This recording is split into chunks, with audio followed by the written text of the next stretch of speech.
අයිබෝන් තවත් බ්‍රහස්පතින්දා දවසක රාත්‍රී 8ට අපි සූදානම් රටේ අභියෝග ගැන කතා කරන. එළඹෙන්නට තිබෙන අභියෝග ගැන එළඹෙන්නට පෙර කතා කරන The Challenge වැඩසටහන ආරම්භ කරන්න.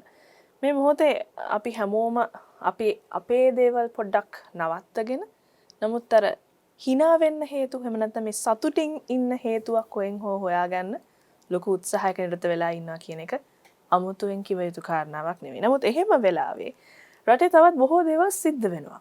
අපි ගෙදර ඇතුළට වෙලා මේ කාල සීමාව ගත කරන අතරවාරයේම තවත් බොහෝ දේවල් රටේ ප්‍රතිපත්තිමය කාරණාවන් ඇතුලේ සිද්ධ වෙමින් තිබෙනවා. ඒ වගේ තවත් සුවිශේෂී තීරණයක් සහ එක්තරා විදිහකට ගත්තොත් නිසි වැඩපිළිවෙලක් සහිතව යද්දී සලකා බලන කල්හි යහපත් තීන්දුවක් මේ මොහොතේදී ක්‍රියාත්මක කළ යුතුයයි තීරණය කොට තිබෙනවා. අපි අද කතා කරන්න බලාපොරොත්තු වෙන්නේ The Challenge වැඩසටහනින් ඒ පිළිබඳව කාබනික ගොවිතැන කාබනික පොහොර ලංකාවට එන්න කලින් අපි කතා කරමු. මොකද ලංකාවේ ගොවියෝ ලෑස්තිද? ලංකාවේ පාරිභෝගිකයෝ ලෑස්තිද? ලංකාවේ මේ කෘෂිකර්ම ක්ෂේත්‍රයේ ඉන්න නිලධාරීන් ලෑස්තිද? ඒක ගැන කතා කරන්න මේ සම්බන්ධ විද්‍යාත්මකවම පැහැදිලි කරගන්න පුළුවන් කෙනෙක්ව අපි අරගෙන ආවා. The Challenge වැඩසටහනෙන් අපි එතුමාව හම්බ වෙන දෙවෙනි වතාව ප්‍රවීණ ජීව විද්‍යා දේශක තිස්ස ජනනායක මහතා අයිබෝන් ඔබතුමාට. අයිබෝන්. ඔබතුමා මේ මාතෘකාව ගැන බොහෝ අදහස් පළ කරලා තිනවා. මමත් වැඩසටහනට එන්න කලිනුත් බැලුවා බොහෝ දේවල්. අපිට අද කතා කරන්නත් තියෙයි මේ වගේ වෙනස් කාරණාවන් ගැන. දැන් මේ හැමෝම මේ දවස්වල කියන කාරණාව තමයි තිස්සස කාබනික පොහොර. කට්ටියක් කියනවා කාබනික පොහොර නෙමෙයි අඩුතරමේ තියෙන පොහොර ටිකවත් දෙන්න අපිට යලකන්නේ වගා කරගන්න කියලා. මේ දවස්වල ගොවීන්ගේ උද්ඝෝෂණ දකින්නේ එහෙම. තවත් පිරිසක් කියනවා අපි කාබනික පොහොර වලට යන්න ලෑස්ති. නමුත් ඒකට වැඩපිළිවෙලක් දෙන්න කියලා. මේ දෙකෙන් කොයි පැත්තේද ඔබතුමා හිටගන්නේ? මොෂි මෙහෙමයි. ඉස්සර වෙලාව මම ගොඩාක් කාලෙක ඉඳන් අපි බොහෝ කාලෙක ඉඳන් කරපු විවිධ හැයගෙන් කරපු ඉල්ලීමක් තමයි මේ ඉවක් බවක් නැතුව කුෂි රසායන ද්‍රව්‍ය භාවිතා කරන එක යම්කිසි සීමාවක් ගේන්න කියන එක. ඉතින් ඒ නිසා මේ අරන් තියෙන තීරණය කෙරෙහි කිසිදු ප්‍රශ්නයක් නැහැ. බොහොම හිසනමා ඒක පිළිගන්නවා. ඇත්තටම වෙන්න ඕනි ඒක තමයි.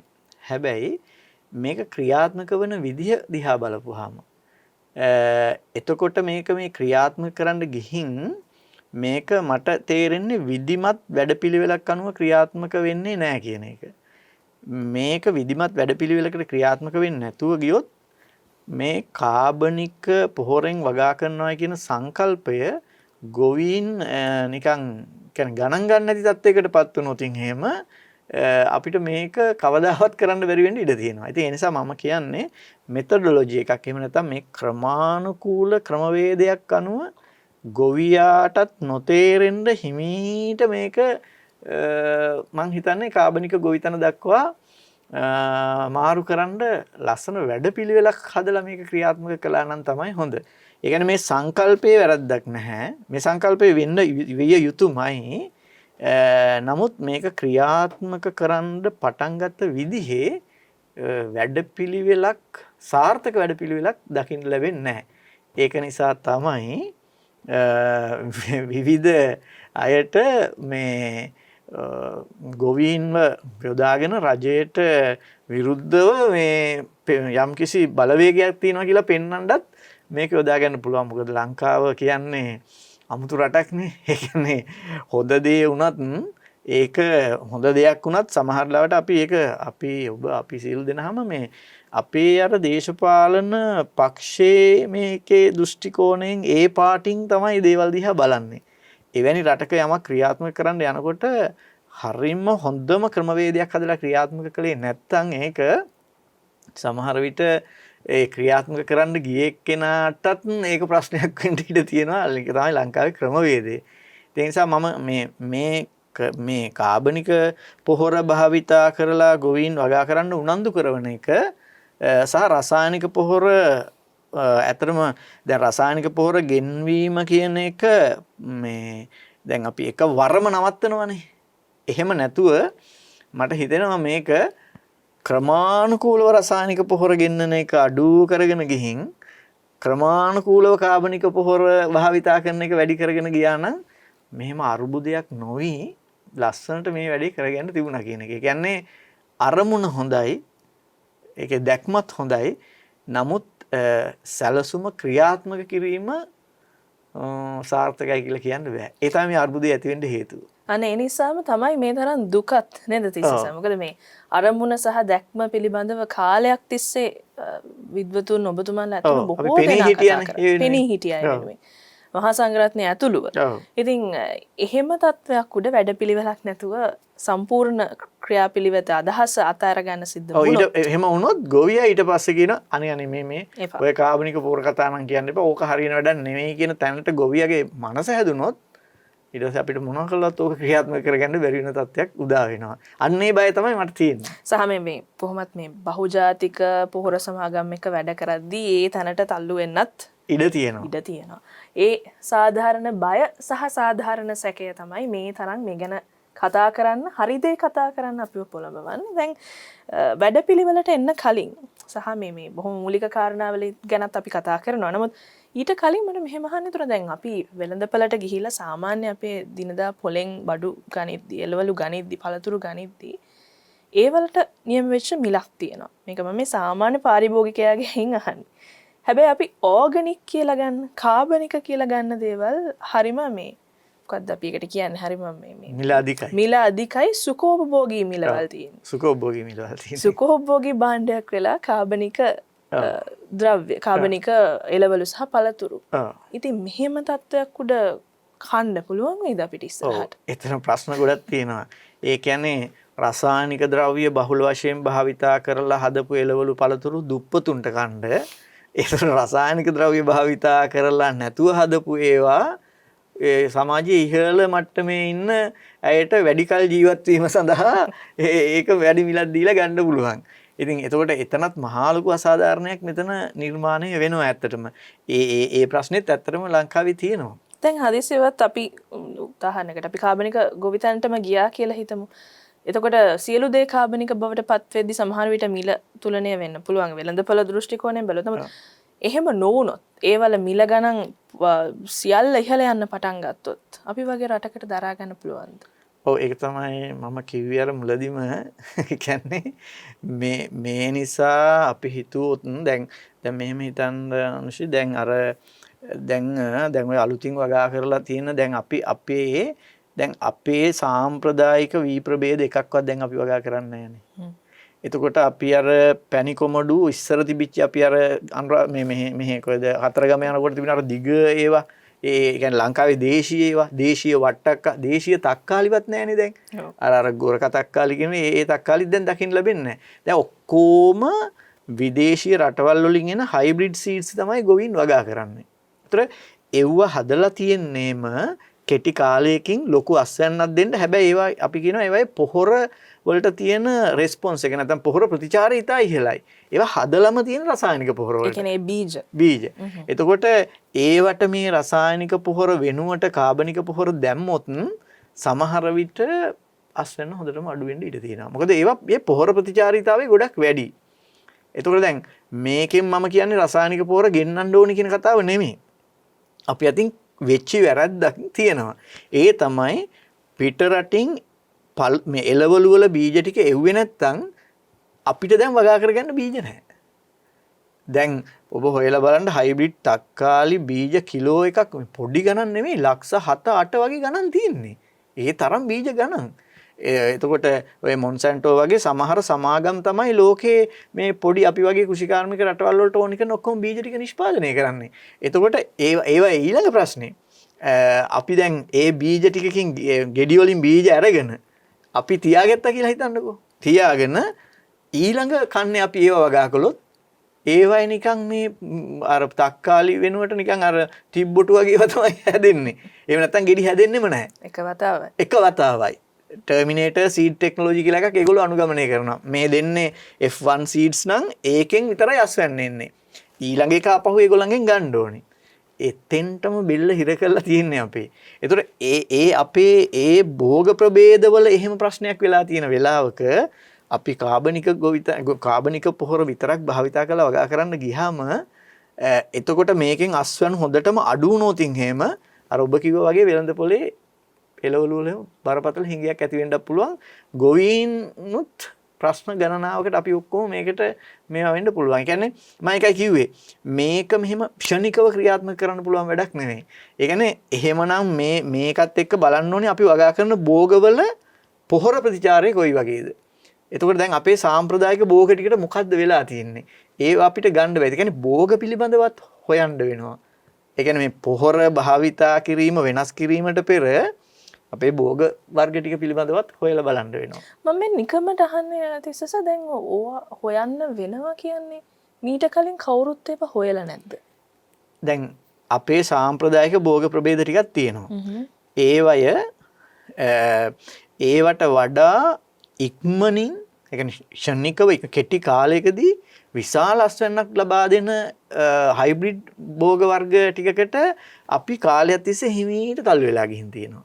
දැන් ලංකාවේ පසට ඔරොත්තු දෙන ලංකාවේ වගා කරන්න පුළුවන්. ඒ කියන්නේ මෙහෙම හයිබ්‍රිඩ් බීජ ගන්නේ නැතුව. ඒ සම්බන්ධ පර්යේෂණ කෙරිලා නැද්ද ලංකාවේ? කෙරිලා තියෙනවා. ඒ කියන්නේ සමහර භෝග ප්‍රභේද තියෙනවා. දැන් උදාහරණයක් වශයෙන් ඔය මුං ඇට ප්‍රභේද MI කියලා හැමෙන්නේ මහයිලුක් පල්ලම පරීක්ෂණ ආයතනේ. එහෙම කීපයක් කෙරිලා තියෙනවා. නමුත් ඒවා අරතරන් වේගෙන් මේ මිනිස්සු අතර ප්‍රචලිත වෙලා නැහැ. මම දන්නේ ඒකට හේතුව මොකද්ද කියලා. ගොඩාක් කරලා තියෙන පරීක්ෂණ ඒගොල්ලන්ගේ පරීක්ෂණ පත්‍රිකා නැත්තම් ඒගොල්ලන්ගේ රිසර්ච් රිපෝට් වලට සීමා වෙලා තියෙනවා. ඒ දැනුම ගොවීන් තුලට ගිහිල්ලා නැහැ. ඒවට අදාළව නිෂ්පාදන කටයුතු ගොවීන්ට සීඩ්ස් දෙන්න පුළුවන් ගන්නට නැත්තම් ඇත්තටම කියනවා අපේ රටේ අපිට ඕනි කරන බීජ ටික නිෂ්පාදනය කරගන්න බැරි කමක් නැහැනේ. දැන් සමහර තැන්වල මේ බීජ ටික දෙන්න කෙලින්ම බැඳිලා ඉන්නේ බහුජාතික සමාගම්. ඉතින් අන්න එහෙම තත්යකටපත් වෙලා තියෙනවා. කියන්නේ අපේ රිසර්ච් වෙනවා. ඒ රිසර්ච් කියන එක ඒගොල්ලන්ගේ PhD එකට MSc එකට තීසිස් එකක් ලියලා බාර දුන්නා විතරයි ඒක ගත්තා එයත් කරන්න ඊට පස්සේ වෙන මොකක් කරලා රසාවක්. ඉතින් එතකොට අර ඒ කෘෂිකර්ම විශේෂඥයා හොයාගන්න දැනුම ප්‍රායෝගික භාවිතය දක්වා ගිහිල්ලා නැහැ. ඒ වගේම ඕනි තරම් තියෙනවා මේ ලයිබ්‍රරි වල දිර දිරා යනවා ඒවා. ඒක තව කතාවක්. ලයිබ්‍රරි වල දිර දිරා යන පර්යේෂණ දැනුම ඕන තරම් ලංකාවේ දේශීය වත් සිද්ධ වෙච්ච පර්යේෂණ මේවා ලංකාවේ පොළව ගැන ලංකාවේ පස ගැන ලංකාවේ වවන දේවල් ගැන. දැන් එමු පස සම්බන්ධව කියන දැන් පහුගිය දවස්වල තිස්සසාර කොරෝනා මරණ දැන් කාලයකට කලින් වලදාන කොට බුම දානය කරන්න මේ අවස්ථාවේදී එතකොට කිව්වා මේ පොළවට එක්ක මේ විස බීජ මිශ්‍ර වෙලා වතුරට ඇවිල්ලා මෙහෙම ලොකු කතන්දරයක් කිව්වා. දැන් ඔයිට වඩා වස්ස තියෙනවා නේද මේ අපේ පසේ මං සරලව ඇහුවා. ඔව්. කොහොමද ඒක අපේ පසට දැන් වෙලා තියෙන දේ මොකක්ද කියලා කිව්වොත්? ඔව් දැන් අපි දැන් මේ ඔය පොහොර කතාවෙත් ඇත්තටම අපි අර කාලය තිස්සේ බලාපොරොත්තු වෙච්ච දේ උනේ නැති ගතියකුත් තියෙනවා. ඒ තමයි ඇග්‍රෝ කෙමිකල්ස් කියලානේ අපි කියන්නේ. කෘෂි රසායන ද්‍රව්‍ය. මේ කෘෂි රසායන ද්‍රව්‍ය ප්‍රධාන කාණ්ඩ දෙකකට බෙදන්න පුළුවන්. පොහොර සහ පලිබෝධනාශක කියලා. ඒ පලිබෝධනාශක වලට අයිති වෙනවා දිලීරනාශක, වල්නාශක, කෘමිනාශක. ඒතර මේ කාණ්ඩයෙන් තමයි මේ අපේ පසට පරිසරයට බරපතලම දැඩිම හානිය සිද්ධ වෙන්නේ. පොහොර වලට රසායනික පොහොර වලට වඩා.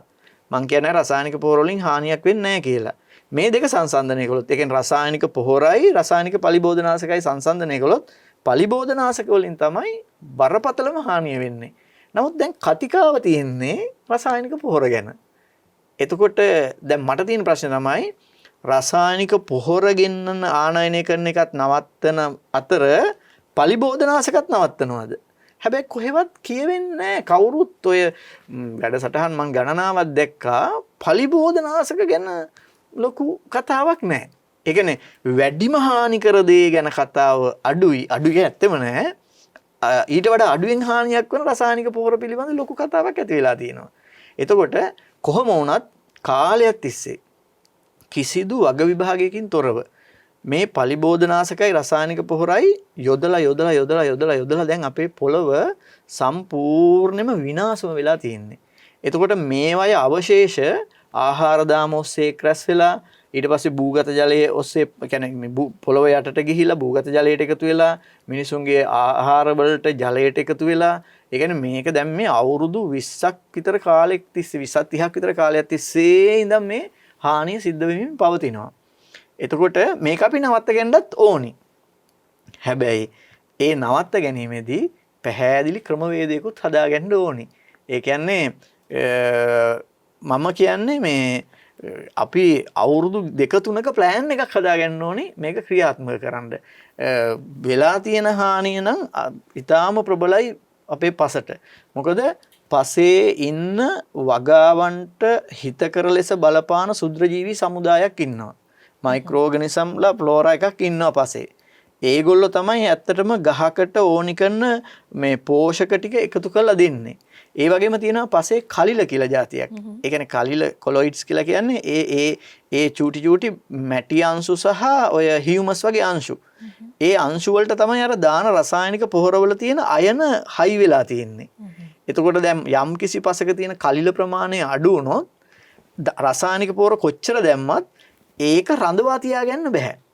එතකොට මොකද වෙන්නේ? පසේ පහළට ශරණය වෙලා ගිහින් භූගත ජලයට එකතු වෙනවා. එතකොට අපි කොයිම වෙලාවකවත් පසේ රසායනික පොහොර දානකොට රසායනික පොහොර වලින් මේ කලිල පසට එකතු වෙන්නේ නැහැ. එතකොට අපි soil health කියලා එකක් කතා කරනවා. පසේ තියෙන පසේ මේ කියන්නේ soil condition එක පසේ ගුණාත්මක తত্ত্বය. ඒතර ඒ తত্ত্বය පවත්වාගෙන යන්න අපි ඇත්තටම හිතලම නැහැ ගොඩාක් වෙලාවට. ඒ හින්දා අර රසායනික පොහොරෙන් ඔක්කොම කරේ කියලා අපි හිතනවා. එතකොට රසායනික පොහොර මේ කන්නේ දානවා. දාපුවාම අර පාංශු තත්ත්වය නඩත්තු කරන්න අපි උත්සාහ කරන්නෙත් නැහැ. ඊට පස්සේ අර පසේ හිතකර ශුද්‍රජීවීන් ටික රැකගන්න උත්සාහ කරන්නෙත් නැහැ. රසායනික පොහොර වැඩි සාන්ද්‍රණයකින් වටනොත් උන් මැරෙනවා.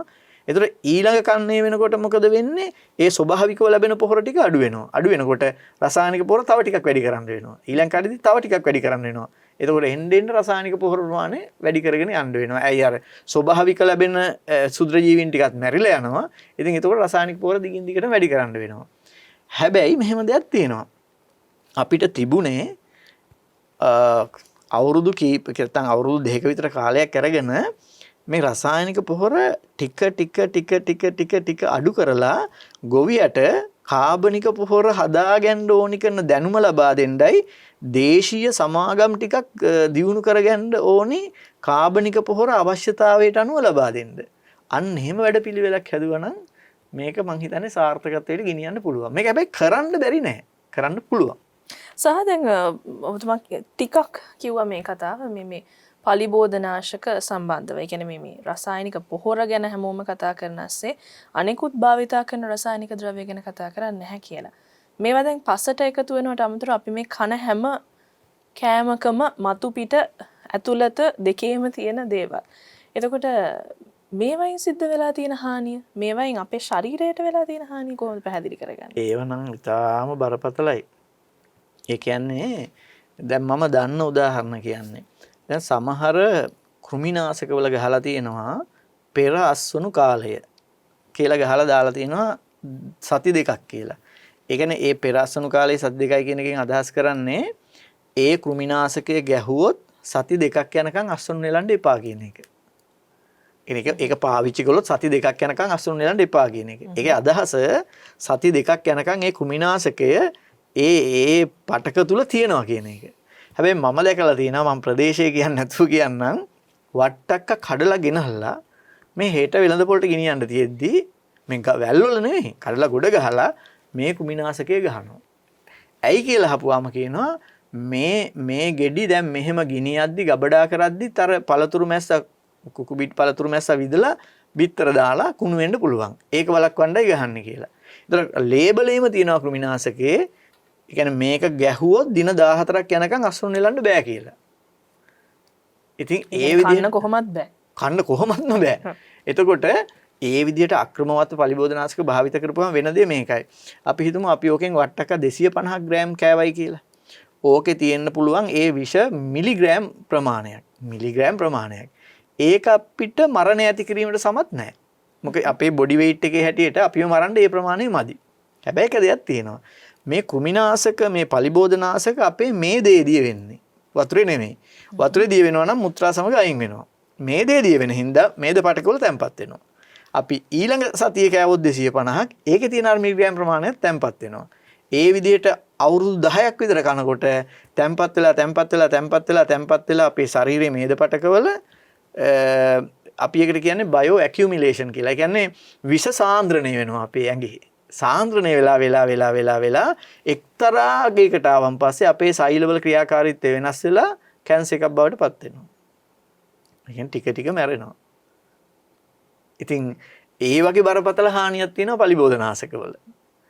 ඉතින් ඒක නිසා මේකෙදි මේ කුෂි රසායන ද්‍රව්‍ය කියන දෙක ගැනම පලිබෝධනාශක ගැනත් රසායනික පොහොර ගැනත් ඒ කියන්නේ මීට වැඩිය අපි හිතන්න ඕනි. ඇත්තටම මේ අපි මේ දැන් ඔබ කල්පනා කරලා බලන්න දැන් පිළිකා රෝගීන් කියලා අපි පුංචි කාලේ අහපු ප්‍රමාණයයි දැන් අහන ප්‍රමාණයයි.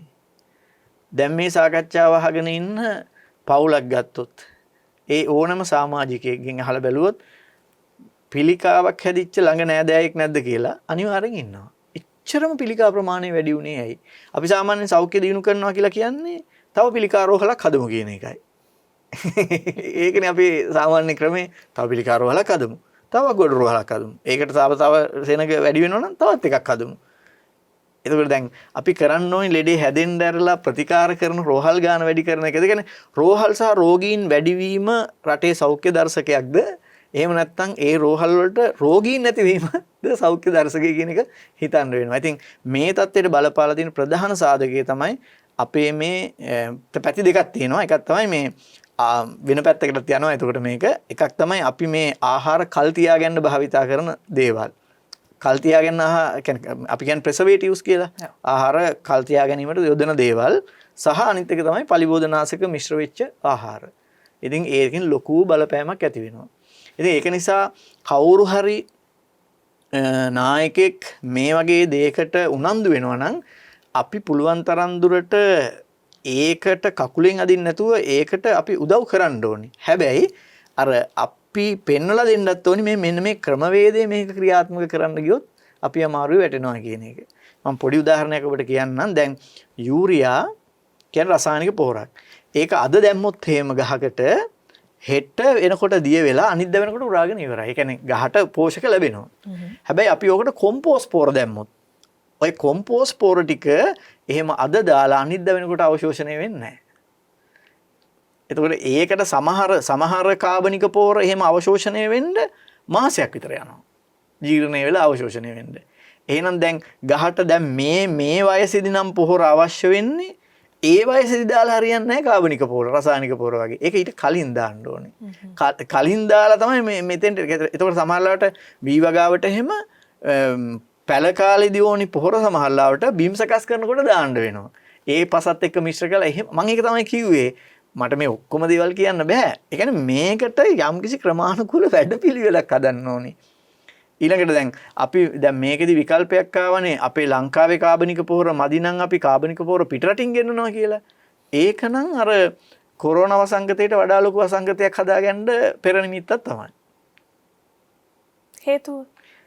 හේතුව දැන් කාබනික පොහොර මොනවද? කාබනික පොහොර කියන්නේ මොනවද කියලා ගත්තොත් කාබනික පොහොර කියලා කියන්නේ සත්තුන්ගේ අවශේෂ. ඒ කියන්නේ සත්තුන්ගේ මල ද්‍රව්‍ය මුත්‍රා වගේ ඒවා අවශේෂ. එහෙම නැත්නම් ශාකමය ද්‍රව්‍යවල ඉතුරු වෙන කොටස්. එහෙමත් නැත්නම් නාගරිකව ඉතුරු වෙන්නේ. අපේ ඔය කුසී අපතේ දාන ඒවා ප්ලාස්ටික් පොලිතීන් අයින් කරපුවාම දි รา යන කාබනික ද්‍රව්‍ය. ඒ කියන්නේ නාගරික කැලිකසල. ඔන්න ඔය දේවල් ටිකක එකතුවක් තමයි කාබනික පොහොර කියලා කියන්නේ. ඒතකොට මේ කාබනික පොහොර කියලා කියන්නේ ඒක ශුද්‍ර ජීවීන්ට ජීවත් වෙන්න හොඳ මාධ්‍යයක්. ඕක ඇතුලේ දිලීර, බැක්ටීරියා, ඇක්ටිනෝමයිසිටිස් ඒ වගේ එක જાතිය ජීවීන් ඉන්නවා. එතකොට අපේ ලංකාවේ ඉන්න ශුද්‍ර ජීවීන් සන්තතියයි අපි හිතමුකෝ ඉන්දියාව කියලා. ඉන්දියාවේ ඉන්න ශුද්‍ර ජීවීන් සන්තතියයි සම්පූර්ණයෙන් වෙනස්. එතකොට අපේ නීතියක්ම තියෙනවා. ඔය ක්වොරන්ටයින් කියන එක ඔය දැන්නේ ජනප්‍රිය වුණේ. ඉස්සර තිබුණා රටකින් රටකට අපිට ලංකාවට පිට රටකින් පස් ගේන්න බෑ කියලා. පස් ගේන්න බෑ. ඔව්. එතකොට ඒකට හේතුව තමයි අපේ රටේ නැති ශුද්‍ර ජීවියෙක් එන්න තියෙන හොඳම අවස්ථාව ඒ. එතකොට ඒ එන ශුද්‍ර ජීවියා හිතකර වේද අහිතකර වේද කියලා අපි දන්නේ නැහැ. අහිතකර ශුද්‍ර ජීවියෙක් ආවොත් ඒකෙන් ගස් වලට ලෙඩ හැදෙන්න පුළුවන්, සත්තුන්ට ලෙඩ හැදෙන්න පුළුවන්, මිනිසුන්ට ලෙඩ හැදෙන්න පුළුවන්. ලෙඩ හදන්න පුළුවන් ශුද්‍ර ජීවිනුත් ඉන්නවා. ශුද්‍ර ජීවීන් අතර ඉන්නවා අපිට හිතකර අය ඉන්නවා, අහිතකර අය ඉන්නවා. දැන් මේ ගෙන්න කාබනික පොහොර වෙන රටක එකක් නේ. ඒතර ඒ රටේ හිටපු ශුද්‍ර ජීවීන් මේකේ ඉන්නවා. ඒතර මෙහෙට ආවට පස්සේ ඒකේ හොඳ වුණුත් ඉන්නවා, නරක වුණුත් ඉන්නවා. එහෙ නරක එකෙක් ඉඳලා ඌ මෙහෙට ආගන්තුක එකෙක් වුණොත් මෙහෙ වේගයෙන් පැතිරිලා ගිහිල්ලා ශාකවලට, භෝගවලට හරි, සත්තුන්ට හරි, මිනිසුන්ට හරි රෝග හදන්න පටන් ගත්තොත් තව අවුරුදු 3-4ක් යනකොට කරන්න දෙයක් නැතුව යනවා. ඒ නිසා ඉතාම අවදානම් වැඩක් තමයි පිට රටින් කාබනික පොහොර ආනයනය කරන එක. එතකොට දැන් අපි දකිනවා කිසියම් ව්‍යාපාරික ප්‍රජාවක් ලෑස්ති වෙනවා දැන් මේ ජනාධිපතිතුමාගේ සංකල්පය යොදාගෙන මේ කාබනික පොහොර ලංකාවේ හදාගන්න බැයි නම් අපි ගියමු පිට රටින් කියලා.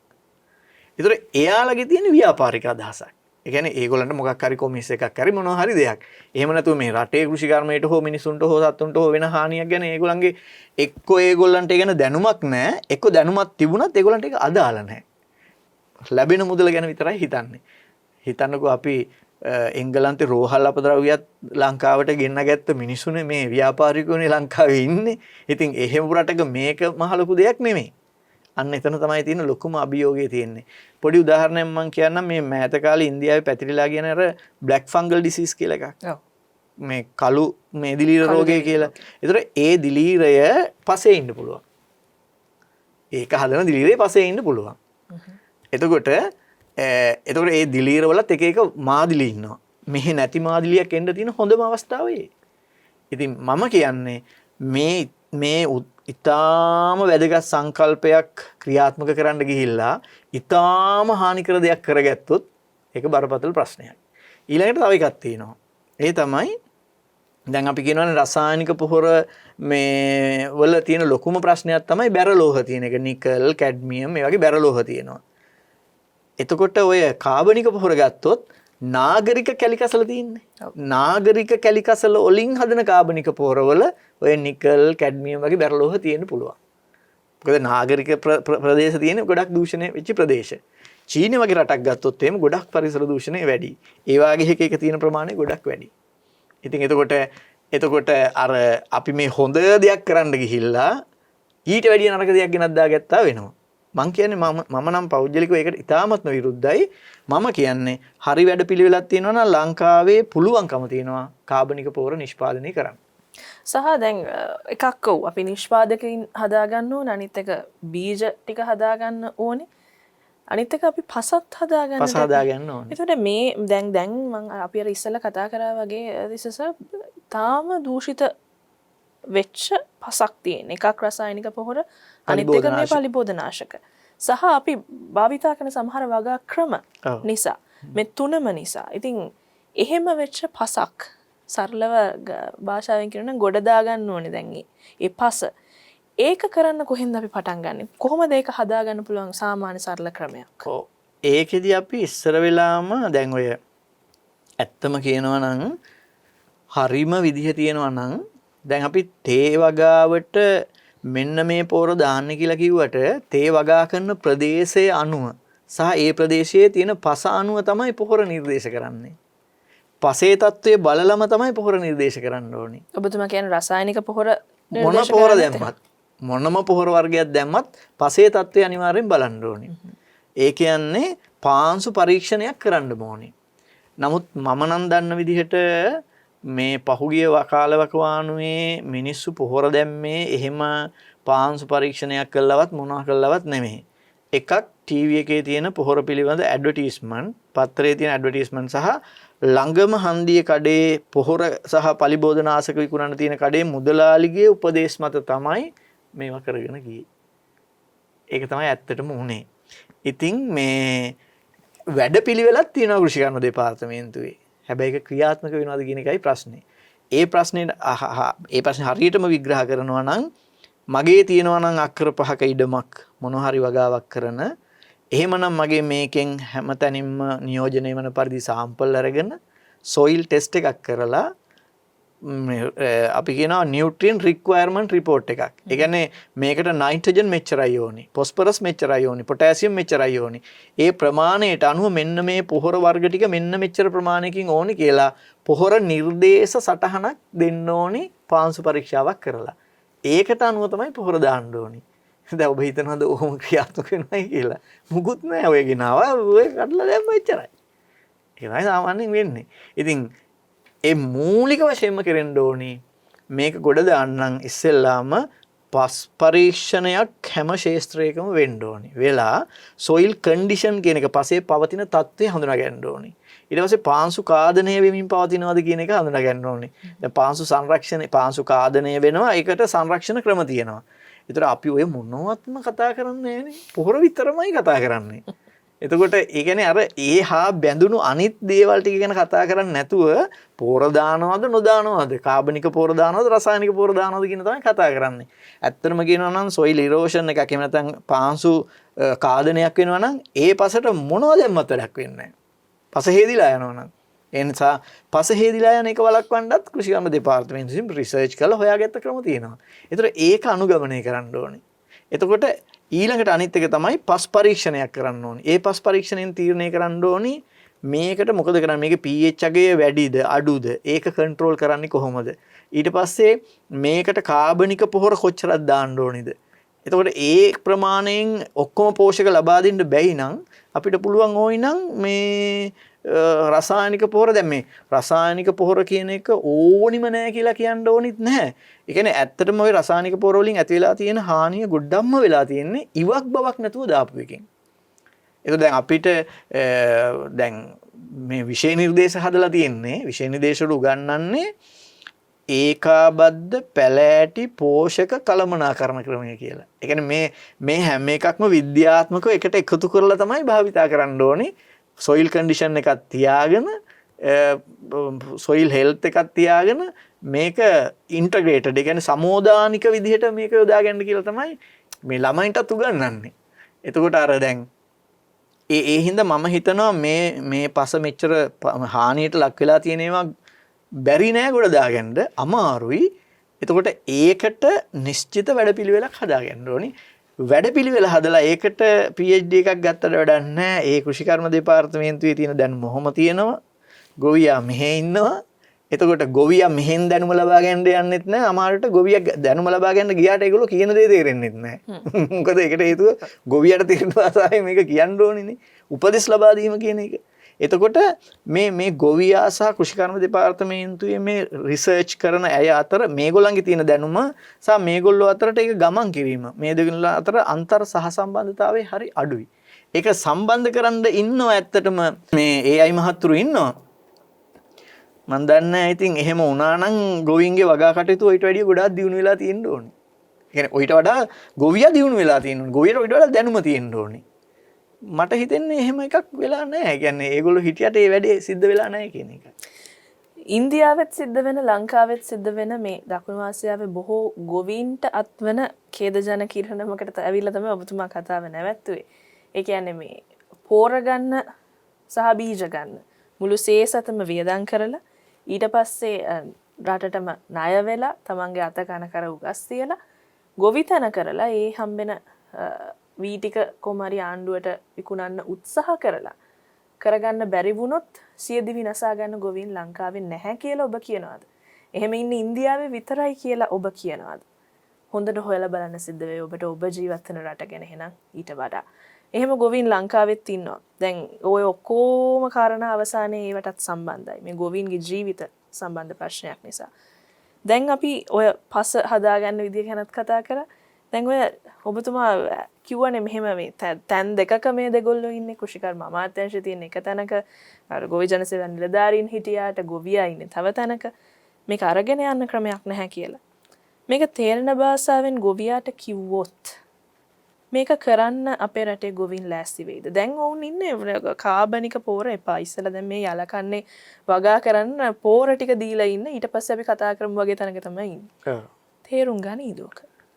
මෙහෙමයි. ඔක්කොම සියලුම දෙනා හැම එකක්ම තේරුම් ගනී කියලා මම හිතන්නේ නැහැ. හැබැයි මේක ඇත්තටම එකවර ෂණිකව දැන් මේ අපි යලකන්නේ මේ එන යලකන්නේ පිළිබඳ මහකන්නේදී තීරණ අරගෙන නම් ක්‍රියාත්මක කරන්න පුළුවන් වැඩක් නෙවෙයි මේක. ඒක ඕන කෙනෙකුට ප්‍රායෝගිකව තේරෙනවා. කියන්නේ මේ අපි මේ මහකන්නේ ඉවර වීගෙන යද්දී ඊළඟ යලකන්නේට මේක කරන්න කියලා නම් තීරණය කරන්න අමාරුයි. ඒකට මම ඉස්සෙල්ලා තමයි කිව්වේ අවුරුදු 2කවත් ප්ලෑන් එකක් තියෙන්න ඕනේ. හැබැයි මේ රටේ ඉන්නවා කාබනික පොහොර යොදාගෙන රසායනික පොහොර යොදන්නේ නැතුව විවිධ වගාවල් කරන ගොවීන් ඉන්නවා ලංකාවේ. නැත්තේ නෑ ඉන්නවා. ඒ අය මේ ඊයේ පෙරේද පටන් අරන් කරපු එකක් නෙමෙයි. ඒගොල්ලෝ සමහර අය අවුරුදු 5ක් විතර තිස්සේ මේක කරගෙන ඇවිල්ලා දැන් ඒගොල්ලෝ ඒවා කරලා වැරදිලා ආපහු ක්‍රම යොදාගෙන ආපහු ඒවා හරි ගස්සගෙන අවුරුදු 5ක විතර එක්ස්පීරියන්ස් එකක් තියෙනවා ඒගොල්ලන්ට. ඒ වගේම ඒගොල්ලන්ට වෙළඳ පොලක් හැදිලා තියෙනවා. ඒගොල්ලෝ කාබනික ගොවිතැනම කරනකොට ඒගොල්ලන්ගේ අස්වැන්න අර සාමාන්‍ය ගොවියට වඩා වැඩි මිලකට විකුණ ගැනීමට ප්‍රවණතාවයක් හැදිලා තියෙනවා. ඒ නිසා කාබනික ගොවිතැනම කරගෙන යන ගොවිනුත් ලංකාවේ ඉන්නවා. ඉන්නවා හැම අය. මම ප්‍රායෝගිකවම දැකලා තියෙනවා එහෙම කරගෙන යනවා. ඒක සුළු පරිමාණයෙන් නෙවෙයි මහා පරිමාණයෙන් කරන අයත් ඉන්නවා. දැන් මම දැකලා තියෙනවා ලංකාවේ කාබනික පොහොර භාවිතා කරලා තේ වගාව කරගෙන යන අය ඉන්නවා. ලොකු කම්පැනිකුත් තියෙනවා එහෙම මම දන්න. එහෙම කරගෙන යනවා. ඒගොල්ලන්ගේ සම්පූර්ණ අස්වැන්න කියන්නේ බයෝටි මේ කියන්නේ මේ ඕගනික් ටී විදියට හදලා ඉවරලා ඒවා මේ ලංකාවට එන්නෙත් නැහැ. පිටරට ලොකු ගණන් වලට යනවා. හැබැයි අපි ඕක දැනගෙන අපි මෙච්චර කාල රසායනික පොහොරෙන් වගා කරපු තේ මේ කුඩා තේ වතු හිමියට කියනවා මේ කරන්නේ. ඇයි ඕගොල්ලන්ට බැරි කියලා. ඒ මනුස්සයාට මේක කරගන්න තේරෙන්නේ නැහැ. ඒ වෙනුවට කාබනික පොහොර ටිකක් ගිහිල්ලා එකපාරට හැලුවයි කියලා ඒගොල්ලෝ කියන කතාව ඇත්ත වෙන්න පුළුවන්. ඕක දාලා විරලා මේ බලන්නකෝ තේදලු අස්වැන්න මදිනේ කියලා කියයි. ඒකට හේතුව අරගොල්ලෝ අර අවුරුදු 5ක් විතර තිස්සේ පරේෂණ මට්ටමින් කරලා සොයිල් කන්ඩිෂන් හදාගෙන ආපු ගමනක් නෙමෙයි. එතකොට මේක එකපාරට කරන්න අමාරුයි මෙයාට. ඒතර අපි කරන්න ඕනි ගොවියට ටික ටික මේක කියලා දීලා දැන් අපි හිතමුකෝ මම මේ උදාහරණයක් කියන්නේ. මේ නියමිත ගණන් නෙමෙයි. අපි හිතමුකෝ රසායනික පොහොර එයා දානවා කියලා කිලෝ 1000ක් අක්කරයකට තේ වගාවේදී. එතකොට අපි ඊළඟ කන්නේදී කියන හරි අපි ඔක 500කට අඩු කරගමු. අඩු කරගෙන කාබනික පොහොර වලින් ඉතුරු ටික දාලා කන්ඩිෂන් හදාගෙන අපි අඩු කරගන්නවා. එතකොට ඔන්න අර එන තේදලු ප්‍රමාණය මහා එකපාරට අඩුවීමක් වෙන්නේ නැහැ. පොඩි වෙනසක් ඒක දැනෙන්නේ නැහැ. එතකොට ඔහොම ටික ක්‍රමානුකූලව ගෙනහිල්ලා එයාව අර අරයාගේ එක්ස්පීරියන්ස් එකටම ගේන්න පුළුවන්. ඒගොල්ලොත් එහෙම තමයි ගිහින් තියෙන්නේ. ඒගොල්ලොත් මේක පාටම මේ රසායනික පොහොර අතැල්ල දාලා පටන් ගත්තා නෙමෙයි. නමුත් දැන් ඒගොල්ලෝ හොයාගෙන තියෙනවා කොහොමද කාබනික පොහොර දාන්න ඕනි, මොන කාබනික පොහොරද දාන්න ඕනි, කොහොමද කාබනික පොහොර හදන්න ඕනි. ඒ වගේ ඔක්කොම ටික දන්නවා. එතකොට දැන් ඊළඟට අනිත් එක තමයි වෙළඳ පොලේ තියෙන කාබනික පොහොර වල දැන් යූරියා ගත්තොත් යූරියා වල නයිට්‍රජන් 46ක් තියෙනවා. දැන් එතකොට අපි කොම්පෝස් පොහොර ගත්තොත් නිෂ්පාදකයෝ 10 දෙනෙක්ගේ ඒ 10 දෙනාගේ එක්කෙනෙක්ගේ 4ක් තියෙයි, තව එක්කෙනෙක්ගේ 5ක් තියෙයි, සමහර කෙනෙක්ගේ 2ක් තියෙයි. කෝ තියෙන ගාණක් හරියට දන්නේ නැහැ. ඒ කියන්නේ එහෙම දෙන්න බෑ ගාණක්. එතකොට ඒ කොම්පෝස් පොහොර හදනකොට ගොඩාක් අවුවට නිරාවරණය වුණා නම්, ප්‍රශ්නෙට නිරාවරණය වුණා නම් අර ඒකේ තියෙන නයිට්‍රජන් ඇමෝනියා විදිහට අයින් වෙලා යනවා. ඒක පේන්නේ නැහැ. ඒතර එහෙම කාබනික පොහොර ගත්තාම දැන් එක්කෙනෙක් කාබනික පොහොර කිලෝ 2ක් දාලා වගා කරනවා එක කෙනෙක්ගෙන් අරන්. තව නිෂ්පාදකයෙක්ගෙන් කාබනික පොහොර කිලෝ 2ක් දාලා වගා කරලා කියනකො එකම ගහක් මේක හොඳට හැදෙනවා මේක හොඳට හැදෙන්නේ නැහැ. බලපුවාම වෙලා තියෙන්නේ දෙකම කාබනික පොහොර වුණාට මේකේ තියෙන පෝෂක ප්‍රමාණය අඩුයි. ඉතින් ඒ නිසා ප්‍රමිතියට කාබනික පොහොර හදන වැඩපිළිවෙලකුත් හදාගන්න ඕනේ. ඒ කියන්නේ ඕක ප්‍රමිතියට මේ කාබනික පොහොර හදන ලොකු වැඩපිළිවෙලක් අපි හදලා ගොවියා ක්‍රමානුකූලව මේක ගෙනියන්න ඕනේ. ඒක තමයි මම සාකච්ඡාව පටන් ගන්නකොටම කිව්වේ මේක මේ එක පාටම කරන්න පුළුවන් වැඩක් නෙමෙයි. ක්‍රමානුකූලව සමහරට ගොවියක් දන්නේ නැතුව මේ වැකට ගෙනියන්න පුළුවන්කම තියෙනවා. ඒ කියන්නේ මේක ප්‍රායෝගික යථාර්ථයක් බවට ලංකාවේ පත් කරන්න පුළුවන්. සහ එතනදී ඔබතුමා කියන කාරණා දෙකක්. එකක් තමයි මේ අස්වැන්න එකපාර ගොඩක් අඩු වෙන එකක් නෑ. ඒ කියන්නේ කාබනික පොහොර වලින් අස්වැන්න අඩු වෙයි. නෑ. දැන් රසායනික පොහොර වලටනේ අවුරුදු ගාණක් මේ ගස් ටික පුරුදු වෙලා තියෙන්නේ. එතකොට එක සැරෙන්ම රසායනික පොහොර නවත්තලා කාබනික පොහොර දැම්මොත් හරිද? එතකොට මම අර ඉස්සෙල්ලා කිව්වනේ යූරියා වල 46ක් නයිට්‍රජන් තියෙනවා. නමුත් අපි දාන කාබනික පොහොරේ ඒ තරම් නයිට්‍රජන් ප්‍රමාණයක් නැහැ. ඒ ප්‍රමාණය ලබා දෙන්න නම් කාබනික පොහොර විශාල ප්‍රමාණයක් දාන්න ඕනේ. ඒ කියන්නේ විශාල ප්‍රමාණයක් දාන්න ඕනේ. ඒතකොට මේ විශාල ප්‍රමාණයක් දාන එකත් ප්‍රායෝගික ප්‍රශ්නයක් වෙනවනේ. එතකොට දැන් කුඹුරකට එහෙම අපි නිකන් ටොන් ගාණක් රසායනික පොහොර දාන්න ගියොත් එහෙම හරි ප්‍රශ්නයක් වෙනවනේ ඒක. ඒක තමයි මම කිව්වේ. ඒ කියන්නේ කාබනික පොහොර දානකොට අර දැන් අපි කිව්වොත් එම මේ දැන් ගොවීන්ගෙන් එන මැසිවිලි මම මේ කියන්නේ. කාබනික පොහොර දැම්මහම සර් මේ බලන්න මේකේ දළුවස් වෙන්න අඩු වුණා. එයාට ඔය පසේ කන්ඩිෂන් එක අඩු වීම අනම්මනම් ඔක්කොම හිතන්න කලින් ආදායමනේ හිතන්නේ. ඒක සාමාන්‍ය දේ ඒකනේ. ගොවියා ඉන්නේ එතන. ඉතින් ඒක අපිට ගොවියට කියන අපේ මේ රට ගැන හිතන්න, අපේ පස ගැන හිතන්න ඒවා කිව්වට පෞද්ගලිකව එයා හිතන්නේ ගිය පාර දළු කිලෝ 1000යි මේ පාර 700යි. 100ක්ම අඩු වෙලා. එයා බලාපොරොත්තු වෙන්නේ කාබනික පොහොර දාලා 1500 වෙනවා නම් ඔන්න ටක් ගාලා මේක කරයි. පැහැදිලිද ඒක? ඉතින් එතකොට දැන් එහෙම විද්‍යාවක් මේකේ වෙන්නේ නැහැ. නමුත් අපිට අර පරිසරයට වෙන හානියයි පසට වෙන හානියයි අඩු කරගන්න පුළුවන්. ඒක දීර්ඝකාලීන ප්‍රතිඵලයක්. හැබැයි කෙටි කාලීන ප්‍රතිඵලය වෙන්නේ අසෙන් අඩු වෙනවා. ඒක ප්‍රායෝගික යථාර්ථයක්. නමුත් අර පස සකස් වීගෙන ටික සකස් වීගෙන එද්දී පසේ සොයිල් කන්ඩිෂන් එක හැදී එද්දී අවුරුදු 2-3ක් විතර වගේ යනකොට ආයෙත් අර ගන්නට එනවා. එදාට ගොවියා තේරුම් ගන්නවා හරි අවුලක් නැහැ. නියමිත ගන්නට කරගෙන යන්න පුළුවන් කියලා. ඉතින් අපි ඕකට අන්න එතෙන්ට ගෙනියන්න ඕනේ. ඉතින් ඒක සමහර වෙලාවට සමහර ගොවින් එක කතා කරපුවාම කියන්නේ අනේ හරියන්නේ නැහැ මහත්තයෝ කතා කරන්න එපා කියලා. එහෙම කියන්නේ අර ඒගොල්ලන්ට ඒගොල්ලෝ ඒක තමයි දකින්නේ. ඉතින් ඒ ක්ෂණිකව සිද්ධ වෙන අස්වැන්නේ අඩුවීම තමයි දකින්නේ. සහාර ඔබතුමා කිව්වත් වගේ අර තේවතු සම්බන්ධවත් බොහෝ තේ වගාකරුවන් මේ වෙනකොට මැසිවිලි නගමින් ඉන්නවා. බෑ අපිට රසායනික පොහොර භාවිත කරන්න ඕනේ නැත්නම් දළු අස්වැන්න අඩු වෙයි කියලා. අනිත් දෙවෙනි කාරණාව දැන් අර ඔබතුමා කියන්නේ යූරියා වල තියෙන නයිට්‍රජන් ප්‍රමාණය නිසා ඒක භාවිතා කරද්දී ඒ ශ්‍රණිකව ඒ ප්‍රතිඵලය ගන්න පුළුවන්. නමුත් කාබනික පොහොර වල 4.4යි 5යි තියෙන. එතකොට 35ක් 40ක් විතර එතන වෙනසක් තියෙනවා. දැන් ඒක අපිට ගන්න ස්වභාවික ක්‍රමවේදයක් නැද්ද? තියෙනවා. ඒක තමයි. මම මේක තමයි කිව්වේ. කාබනික පොහොර නිෂ්පාදනයේදී කාබනික පොහොර හදන වේගය වැඩි කරන්න, කාබනික පොහොරේ ප්‍රමිතිය වැඩි කරන්න, කාබනික පොහොරේ පෝෂක ප්‍රමාණය වැඩි කරන්න හරියට ක්‍රමවේද හොයලා තියෙනවා. ඒ කියන්නේ මම රිසර්ච් රිපෝට් වල දැකලා තියෙනවා ඕනි තරම් ඒවා. එතකොට ප්‍රශ්නේ තියෙන්නේ හැබැයි ඒ කාබනික පොහොර හදන ඒවා භාවිතා කරනවාද කියන එක තමයි මට තියෙන ප්‍රශ්නේ. දැන් උදාහරණයක් විදිහට තියෙනවා සමහර කාබනික පොහොර වලට ඒක හදද්දී මේ ඒක පෝෂක නිදහස් කරන වේගය වැඩි කරන්න ඒකට සුද්‍රජීවීන් දාන්න පුළුවන්. ඒ කියන්නේ ඒක වියෝජනය කළා පෝෂක නිදහස් කරන වේගය වැඩි කරන සුද්‍රජීවීන් ඒකට දාන්න පුළුවන්. එතකොට දැන් අර අපි කතාවේ පළවෙනිට කිව්වනේ රසායනික පොහොර තියෙනවා ඊට පස්සේ කාබනික පොහොර තියෙනවා ජෛව පොහොර තියෙනවා කියලා. ඒ ජෛව පොහොර කියලා කියන්නේ දැන් කාබනික පොහොර කියන්නේ මියගිය ජීවීන්ගේ කොටස් වලින් ලබා ගන්න එකක්. එහෙම නැතුව සුද්‍ර ජීවීන් ඉන්නවා. පණ තියෙන සුද්‍ර ජීවීන්. ඒගොල්ලෝ භාවිතා කරලත් ගහට ඕනි කරන පෝෂණය ලබා දෙන්න පුළුවන්. ඒකට තමයි ජෛව පොහොර කියලා කියන්නේ. එතකොට ඕකට තව නමක් තියෙනවා effective microbial technology කියලා, EM technology කියලා. ඒ කියන්නේ කාබනික පොහොරේ ගුණාත්මය වැඩි කරන්නත් සුද්‍ර ජීවීන් යොදා ගන්න පුළුවන්. ඒවා ගැන ඕනි තරම් මම දැකලා තියෙනවා රිපෝට්ස් තියෙනවා රිසර්ච් රිපෝට්. ඒක භාවිතා වෙනවද ලංකාවේ? භාවිතා වෙන්නේ නැති එක තමයි ප්‍රශ්නේ තියෙන්නේ. ඒ කියන්නේ ගොවියට ඒක එතෙන්ට ගිහිල්ලා නැති ප්‍රශ්නේ තමයි තියෙන්නේ. ඒක බරපතල ප්‍රශ්නයක් ඉතින් ඒක. අන්න ඒ ටික කොහොම හරි ඒ කියන්නේ දැන් අපි මේ දවස්වල කතා කරමින් ඉන්නේ රසායනික පොහොර දානවද කාබනික පොහොර දානවද? මෙහි කාබනික පොහොර හදනවද පිට රටින් ගෙන්නනවද? එච්චරයි. ඕක තමයි ප්‍රධාන මාතෘකාව. ඉතින් එතකොට අපි කියනවා පිට රටින් කාබනික පොහොර ගෙන්නන්න එපා. ඒකෙන් වෙන හානිය වැඩි. එහෙනම් අපි මෙහි කාබනික පොහොර හදමු. කාබනික පොහොර කියලා මොනවා හරි කොඩු බොඩු ටිකක් ගෙනින් දැම්මට වැඩක් නැහැ නේ. කිලෝ ගාන තිබුණට වැඩක් නැහැ නේ.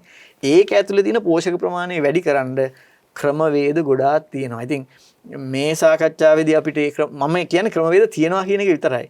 දැන් මම මේ ළඟදිත් කතා කරා අපේ සුද්‍රජීව විද්‍යා මහාචාර්යවරයෙක් එක්ක. ඉතින් අපිට උගන්වපු කාලෙත් ඉතින් එයා දැනුත් මට රිපෝට් වගේක් එවලා තිබුණා මේ බලන්න තිස්ස මේ වගේ කොච්චර දේවල් ක්‍රම තියෙනවද මේ ඉතින් එහෙම මිනිස්සු ඉන්නවා ලංකාවේ. ඉතින් එහෙම කළා අපිට මේක කරන්න පුළුවන්. හැබැයි ඒ අර මම කියන්නේ ගොවියගේ විශ්වාසනීයත්වය හදාගන්නමයි කාබනික පොහොරත් ගුණාත්මකයෙන් වැඩි කරන්න ඕනේ. ගුණාත්මක කාබනික පොහොර නිෂ්පාදනය කියන මාතෘකාව එන්න ඕනේ. ඒ තමයි ඉතාමත්ම වැදගත් සාධකේ. ඒ කියන්නේ මොනවා හෝ කාබනික පොහොරක් දාන එක නෙමෙයි. ඒකේ ගුණාත්මය වැඩි කරන්න අපි මොනවා හරි කරන්න ඕනේ. දැන් ඒකේ තව තියෙනවා ගොඩක් ප්‍රශ්න. දැන් කාබනික පොහොරේ තියෙනවා කාබන් සහ නයිට්‍රජන් කියලා දෙකක්. එතකොට ඔගේ කාබන් වැඩි වෙලා නයිට්‍රජන් අඩු වුණොත් ලොකු හානියක් වෙනවා පසට දාපුවාම. ඒකට හේතුව තමයි නයිට්‍රජන් අඩු වුණොත් එහෙම ඕක වියෝජනය කරන සුද්ධජීවීන් පසේ තියෙන නයිට්‍රජන් ටික ගන්නවා. එතකොට ගහට නයිට්‍රජන් අඩු වෙන්න පුළුවන්. පස්සේ මාස 2-3කින් විතර ඒ ගත්ත ටිකයි අරගේ තිබිච්ච ටිකයි ආපහු පසට ලැබෙනවා. එතකොට ඉතින් ගහ දුර්වල වෙලානේ. අන්න ඒ වගේ ප්‍රශ්න ගොඩක් තියෙනවා. ඉතින් ඒක නිසා විශේෂයෙන්ම රජය කෘෂිකර්ම දෙපාර්තමේන්තුව ඒ අය අවධානය යොමු කරන්න ඕනේ ලංකාව තුල ගුණාත්මක කාබනික පොහොර නිෂ්පාදනය කිරීම සඳහා අනුගමනය කළ යුතු තාක්ෂණික විධික්‍රම පිළිබඳව දැනට කරලා තියෙන පරීක්ෂණ තියෙනවා ඒව අරගෙන ඒ ගුණාත්මක කාබනික පොහොර නිෂ්පාදනය කිරීමට ඕනි කරන තාක්ෂණික දැනුම මිනිස්සුන්ට දෙන්න ඕනේ. ඒක ගොවියා කරන්න කැමති නම් Tamanට ඕනි පොහොර ටික හදාගන්න ගොවියටත් මොනවා හෝ කොළරොඩු ටිකක් පොහොර විදිහට දාන්න නෙමෙයි. ඒක හරියටම තාක්ෂණික ක්‍රම වලින් හදාගන්න ඕනි කරන තාක්ෂණික දැනුම දෙන්න ඕනි ගොවියට. මේක අනිවාර්යයෙන්ම ගොවියට තේරෙන භාෂාවෙන් තේරුම් කරලා පැහැදිලි කරලා ඉවසීමෙන් යුක්තව කරන්න ඕනි වැඩපිළිවෙලක්. අර මේ ලංකාවේ මොකක් හරි ප්‍රශ්නයක් වුණාම අපිට හොයාගන්න බෑ කියලා හිතනවා. හරි කමන්නේ අපි ජර්මනියෙන් ගියමු. හරි අපි ඉතාලියෙන් ගියමු. නැත්නම් අපි US වලින් කාව හරි අරගෙන එමු. මේකට උපදෙස් ගන්න. ඕනේ නෑ. ඉන්ටර්නැෂනල් ඒව ඕනේ නෑ. ලෝකල් ඒව තියෙනවා. ඒක තමයි මේ කිව්වේ. රිසර්ච් ගත්තත් පර්යේෂණ ගත්තත් ලංකාවේ විශේෂඥයින් විද්‍යාඥයින් කරපු පර්යේෂණ ඕන තරම් තියෙනවා. පුද්ගලයින් වශයෙන් ගත්තම ඔබතුමා කෝගේ ඔබතුමා කියද්දි මට මතකයට ආවා කිහිප දෙනෙක්. ඔව් ඕනි තරම් ඉන්නවා ලංකාවේ. ඕන තරම් ඉන්නවා. ඒ කියන්නේ වෙන රටවල් වලට ගිහිල්ලා උපදෙස් දෙන අය එහෙම අය ලංකාවේ අපි හදලා තියෙනවා. හැබැයි වැඩක් අරගෙන නෑ අද වෙනකන්. ඔව් දැන් මම අර කිව්වේ අර මේ බයෝ ෆර්ටිලයිසර් කියන්නේ ජෛව පොහොර කියලා. ඒ කියන්නේ අර ගස්වල මූල පද්ධතියත් එක්ක මේ ජීවත් වෙමින් පසේ පෝෂක ගහට අරන් දෙන ඒ බැක්ටීරියා කල්චර් ගෙනල්ලා ඒවා යොදලා ඒම කරන කම්පැනිත් ලංකාවේ තියෙනවා. එහෙම තියෙනවා මම දන්නේ මම නම් කියන්න යන්නේ නැහැ මෙතනදී. එහෙම තියෙනවා. ඒවා යොදාගෙන වගා කරන අයත් ඉන්නවා. හැබැයි ඊටම සීමිත පිරිසක්. එහෙම ක්‍රමවේදයක් තියෙනවද කියලාවත් මිනිසුන්ට ගිහිල්ලා නැහැ. ඒක තමයි ප්‍රශ්නේ තියෙන්නේ. ඒතර මේ ඔක්කොටම විසඳුම පිට රටින් කුණු ගොඩවල් ටිකක් ලංකාවට ගෙන්නන එක නන් නෙමෙයි. ඒකෙන් ලංකාවේ සල්ලි පිට රට යන්නේ ලංකාවට ලෙඩ ගොඩක් එයි. සීමිත ව්‍යාපාරිකයෝ දෙසුන් දෙනෙක් පොහොසත් වෙයි. ඒක තමයි වෙන්නේ. ඉතින් ඒකට අපි කොහොමත් එකඟ වෙන්න බෑ. ඊට පස්සේ අන්තිමට අපිට විනාඩි 15ක් වගේ ඉතුරු වෙලා ඇත්තේ මං හිතන්නේ. මේ ජෛව පොහොර කියන සංකල්පය ගැන දැන් ඔබතුමා කියපු ජෛව පොහොර කියන සංකල්පය ගැන අපි වැඩි අහලා කතා බහ කරලා නැහැ. අපි විෂය මූලිකව ඉගෙන ගනිද්දි කතා කරලා තිබුණාට මේක කොහොමද සිද්ධ වෙන්නේ? මේ කියන්නේ ජීවීන්ව පොහොර කරගන්න විදිහද? මොකක්ද මේ සංකල්පය? දැන් මම උදාහරණයක් ගන්නම් මෙහෙම. අපි තක්කාලි ගහක් හැදෙනකොට අපිට පොළවෙන් උඩ ටික විතරනේ පේන්නේ. පොළොවෙන් යට තියෙනවා ලොකු මුල් පද්ධතියක්. මේ ලෝකේ මේ අපි කිව්වට මේ ජීවීන් අපිට තනියම ඉන්නවා පෙන්නුනට මේ ජීවීන් අතර තියෙනවා ලොකු සහසම්බන්ධතාවයක්. දැන් අපි අපේ මේ හැම මත පිට පේන්නේ නැති වුණාට ඕනි තරම් සුද්ධ ජීවීන් ඉන්නවා අපේ. ඒගොල්ලෝ ඉන්න එක හොඳයි. ඒතර ඒගොල්ලෝ ඉන්න නිසා අපිට ලෙඩ හදන සුද්ධ ජීවියෙක් එන්න තියෙන ඉඩකඩ අඩු වෙනවා. අපේ හැම මත පිට ඉන්න සුද්ධ ජීවීන්. ඒ වගේ හිතකර සුද්ධ ජීවීන් ඉන්නවා. දැන් අපි තක්කාලි ගහක මූල පද්ධතිය අධ්‍යයනය කරපුවාම අපිට පෙනී යනවා ඒ මුල් ටිකත් එක්ක ජීවත් වෙන බැක්ටීරියා, දිලීර, ඇක්ටිනොමයිසිටිස් වගේ ඒ ගහට හිතකර ජීවීන් කණ්ඩායමක් ඉන්නවා. එක එක්කත් හැට පේන්නේ නැහැ. ඔක්කොම සුද්ධ ජීවීන්. ඒ කියන්නේ අන්වීක්ෂයකින් විතරයි අධ්‍යයනය කරන්න පුළුවන්. අපිට නොපෙනෙන ජීවීන්. නොපෙනෙන ජීවීන් කියන්නේ මේ භූතයෝ වගේ නෙමෙයි. ඒ කියන්නේ අන්වීක්ෂකින් පේන අය. එතකොට දැන් ඒ අය මොකද කරන්නේ? දැන් පසේ දැන් පොස්පේට තියෙනවනේ. ඒ පොස්පේට කොච්චර තිබුණත් පසේ එක්කෝ ඒ පොස්පේට තියෙන්නේ වතුරේ දිය වෙන්නේ නැහැ. එක්කෝ ගහට උරා ගන්න බෑ. ඒ විදිහට තියෙන්නේ. එතකොට දැන් අර මේ පසේ ඉන්න සුද්‍ර ජීවීන්, ඒ කියන්නේ ඒ මූල මණ්ඩලයත් එක්ක ඉන්න සුද්‍ර ජීවීන් ඉන්නවනේ හිතකරය. අපි කියන්නේ සිම්බයොටික් සහජීවී සුද්‍ර ජීවීන්. ඒගොල්ලෝ මොකද කරන්නේ? අර ගහේ මුලෙන් ලැබෙන සමහර දේවල් වලින් එයාලා ජීවත් වෙන අතර ගහට සපෝට් එකට කරලා දෙන එකක් තමයි අර උරා ගන්න බැරි පොස්පේට් උරා ගන්න පුළුවන් පොස්පේට් බවට පත් කරලා දෙනවා ගහට. ඒතකොට ගහට හොඳට පොහොර ලැබෙනවා. එතකොට ඒ විදිහට නයිට්‍රජන්, පොස්පරස්, පොටෑසියම් ගොඩක් ඒ මුල් පද්ධතිය වටේ තියෙන ගහට උරා ගන්න බැරි ඒවා. ඒගොල්ලෝ ගහට උරා ගන්න පුළුවන් විදිහට හදලා දෙනවා. මේක දැන් ඔය සිංහරාජ වනාන්තරය වගේ වනාන්තරයක් ගත්තත් ඒකෙත් ඒ මුල් පද්ධතිත් එක්ක ඒගොල්ලෝ ඉන්නවා. නැත්තම් දැන් සිංහරාජ වනාන්තරයේ ගස් ඔච්චර හොඳට හැදිලා තියෙනවා, කොච්චර එක ළඟ ගස් තියෙනවද, කිසිම මේ පොහොර වුණතාවයක් නැහැනේ, පොහොර දාන කෙනෙකුත් නැහැනේ. නේද? අපි මේ වගේ ඒක මොකක්වත් කරන්නේ නැහැනේ අපි. එතකොට දැන් මෙන්න මේක ඇත්තටම ගොඩක් ඉස්සෙල්ලම කරලා තියෙන ජපාන් විද්‍යාඥයෝ, ජපාන් කෘෂි විද්‍යාඥයෝ ඒගොල්ලෝ හොයනවා දැන් මිරිස් ගහත් එක්ක, තක්කාලි ගහත් එක්ක, එතකොට පැපොල් ගහත් එක්ක මූල පද්ධති එක්ක ඉන්න සුද්‍ර ජීවීන් ඔක්කොම එක සමාන නැහැ. ඒ ගහෙන් ගහට ඒගොල්ලන්ගේ චූටි චූටි වෙනස්කම් තියෙනවා. කියන්නේ මේ ගහේ මුල් පද්ධතියත් එක්ක නෑදෑකම් පවත්වගෙන යන සුද්‍ර ජීවීන් කණ්ඩායම වෙනයි. මේකේ වෙනයි.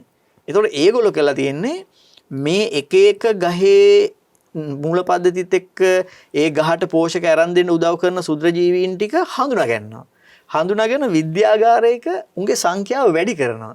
වැඩි කරලා ඒගොල්ලෝ අරගෙන ඒගොල්ලන්ට ජීවත් වෙන්න පුළුවන්, ඒගොල්ලන්ට හොඳට වර්ධනය වෙන්න පුළුවන් වගා මාධ්‍යයක කෝටි ප්‍රකෝටි ගානකට වැඩි කරනවා. ඒක දියරයක් විදිහට හදන්නේ. හදලා දැන් තක්කාලි ගහත් එක්ක ඉන්න සුද්‍ර ජීවීන් ටික තක්කාලි වගාවේ මුල් පද්ධතියට දාගෙන යනවා. එතකොට වෙන්නේ මොකද්ද?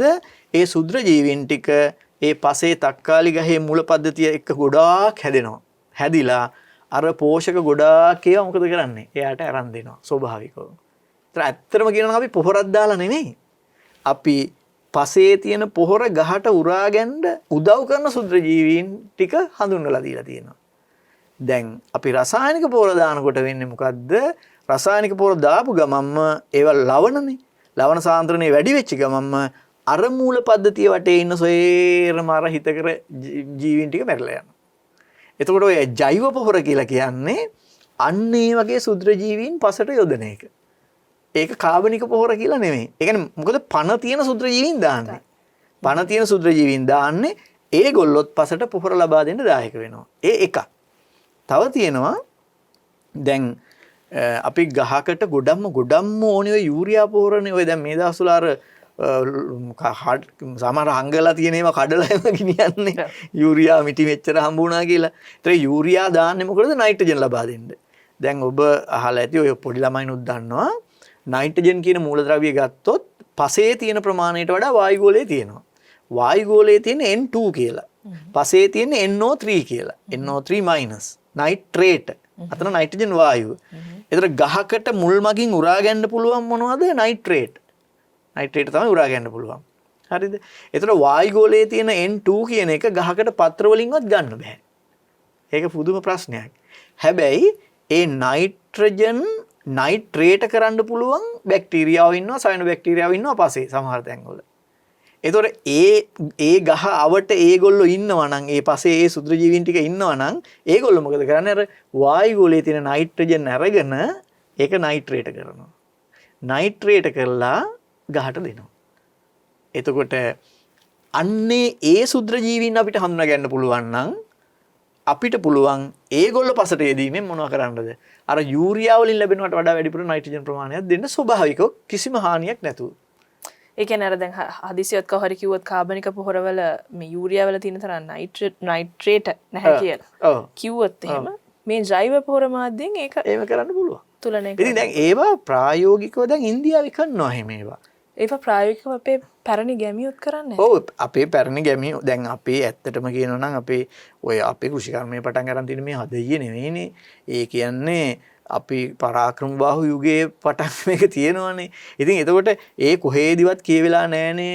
මොනවා හරි මම දන්නේ නැහැ. මම ඉගෙනගෙන තියෙන ඉතිහාසය තුල චීනෙන් හරි ඉන්දියාවෙන් හරි කොහෙන් හරි ලංකාවේ රජවරු පොහොර ආනයනය කළයි කියලා මේ රසායනික පොහොර හෝ කාබනික පොහොර ලංකාවේ වගා කටයුතු වලට.